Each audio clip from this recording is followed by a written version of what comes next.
Jadi kita dapat ilmu baru nih ya. Ada sedekah mentok, ada orang sudah mentok baru sedekah gitu ya. Ya, jadi saya berikan rumusan Qur'annya. Sebetulnya itu standar.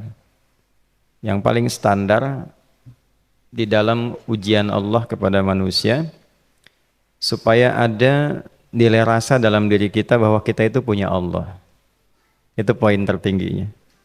Nah, biasanya pada titik-titik tertentu oleh Allah itu dihilangkan semua potensi-potensi dari makhluk sehingga kita bisa merasakan kenikmatan langsung untuk berinteraksi dan mendapatkan anugerah dari Allah. Itu titik tertingginya. Sambil contoh begini. Nabi Zakaria itu yang paling viral di Al-Quran, salah satunya divonis oleh manusia tidak akan mungkin punya keturunan. Secara klinis mustahil karena istrinya divonis monofus dan mandul. Secara medis semua sudah angkat tangan. Tapi apa yang dilakukan? Nanti ini akan melahirkan rumus di Quran surah kelima Al-Maidah ayat 35. Nanti jadi rumus standar dari apa yang dialami oleh beliau ini. Di titik itu beliau menangkap isyarat bahwa ketika manusia sudah mengatakan tidak mungkin, itu tanda awal dari Allah supaya kita langsung memohon kepadanya karena Allah ingin memberi tanpa perantara siapapun. Maka dilakukanlah kemudian solat. Solat itu dalam bahasa Arab, terjemahan kitanya artinya sesuatu yang tersambung, terkoneksi. Karena itu saat kita sedang solat, kita sedang menyambungkan diri kepada Allah. Anta'budallaha ka'annaka tarah. Kata Mas Ihsan tadi. Kita menyembah Allah dan kita merasa diawasi, dinilai oleh Allah. Maka dalam sholat itu beliau meminta. Ya, permintaannya viral. Qala rabbi habli min ladunka dzurriyyatan thayyibah innaka sami'ud du'a. Bahasa bebasnya begini, ya Allah, semua memvonis aku tidak akan mungkin punya keturunan. Sekarang aku memohon kepadamu saja yang tidak punya batas dalam pemberian.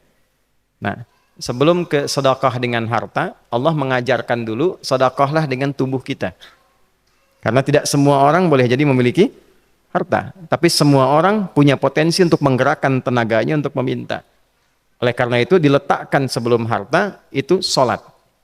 Kenapa rukun Islam yang kedua solat, selanjutnya zakat? Karena tidak semua orang bisa mengeluarkan harta. Kalau tidak ada satu pun mentok di harta, maka gunakan tubuh kita untuk menunaikan solat. Itu rumus Nabi Zakaria. Maka beliau tunaikan di mihrabnya Maryam, minta ke Allah. Rumus kedua, sebut nama Allah, Asmaul Husna, sesuai kebutuhan kita. Jadi nggak harus 99. Misal, ini mau menuntut ilmu, sekolah, sebut ya Allah ya Alim, pemilik ilmu. Ada persoalan rizki yang ingin kita dapatkan, ya Allah ya Razak. Ada proyek, ada kegiatan yang kira-kira tantangannya tidak mudah, ya Allah ya Al-Fattah. Ini beliau minta karena divonis tidak mungkin, maka meminta kepada Allah dengan nama pemberian tanpa batas, namanya Wahhab. Disingkatnya Hab. Rabbi habli, ya Allah yang tak punya batas dalam pemberian, mereka memvonis aku punya batasan, maka mohon anugerahkan darimu saja. Jika padamu belum sempat juga terkabul, maka mohon tunjukkan kepadaku dengan cara apa lagi aku mesti meminta. Maka dalam situasi mentok itulah kemudian turun langsung jawaban. Fanadathul malaikatu wa huwa qa'imun yusalli fil mihrab annallaha yubashshiruka bi Yahya. Tolong garis bawah ini. Orang-orang yang langsung memiliki kesadaran saat di titik paling krusial, terendah, dan kita merasa tidak punya apa-apa, lalu ada kesadaran kita punya Allah dan meminta, itu seketika nggak ada sekat. Langsung dijawab. Seketika. Nah, karena itu biasanya di momen tertentu setiap kita itu pasti mengalami peristiwa itu, apapun bentuknya. Nah itu kalau sudah sampai ke situ itu kode. Jadi di Islam itu nggak ada pesimis, ya tidak ada pesimis, dan jangan pernah melarutkan diri pada sebuah vonis sudah ini nggak mungkin, nggak akan dikabulkan. Nah itu jebakan setan. Karena declare pertama iblis ketika melakukan kesalahan itu kalimatnya jelas. Ana khairum minhu khalaqtani min narin wa khalaqtahu ya min tin. Saya lebih hebat, lebih bagus, Allah nggak mungkin, sudah nggak mungkin ada ampunan lagi. Jadi diteruskan kesimpulan ini karena nggak mungkin katanya diampuni, ya sudah bermaksiat saja. Karena nggak mungkin dikabul, ya sudah pesimis saja. Padahal di titik itu Allah sedang membuka. Temukan kata itu, temukan hubungan itu, minta itu tanpa sekat. Maka seketika malaikat turun menyampaikan, doamu dijawab. Itu sedang berdiri, baru selesai doa, belum selesai sholat, belum salam. Turun malaikat mengatakan, Allah kasih kabar, kamu akan punya anak, langsung namanya dari Allah Yahya. Jadi Yahya itu pemberian Allah. Ya, pemberian Allah. Yahya artinya hidup.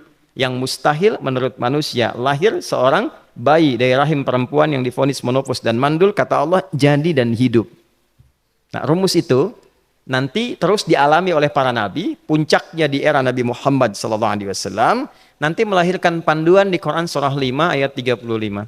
Ya ayyuhalladzina amanu ittaqullaha wabtaghu ilaihil wasilah. Perhatikan kalimatnya dengan detail ya. Hei semua orang yang masih merasa punya iman. Tuh iman kita disentuh. Jadi kalau mengalami persoalan di titik nadir, terendah, itu yang disoal oleh Allah imannya dulu. Kamu masih punya iman nggak? Orang beriman nggak mungkin pesimis. Orang beriman gak akan putus asa. Orang beriman gak akan bunuh diri. Imannya ditanya dulu. Katanya kau beriman, iman kamu di mana? Kalau masih punya iman, kata Allah, ini ujian dari saya supaya kamu nyebut saya. Katanya ingin mendekat, kata Allah kan? Ittaqullah. Nah ini rumusnya. Wabtaghu ilaihil wasilah. Kalau engkau pengen cepat dapat solusi, maka aku berikan perangkat untuk cepat mengabulkan doamu itu. Perangkat itulah disebut dengan takwa. Nah, takwa itu ada urutan 240 kali disebutkan dalam Al-Quran, dibagi pada 3 segmen.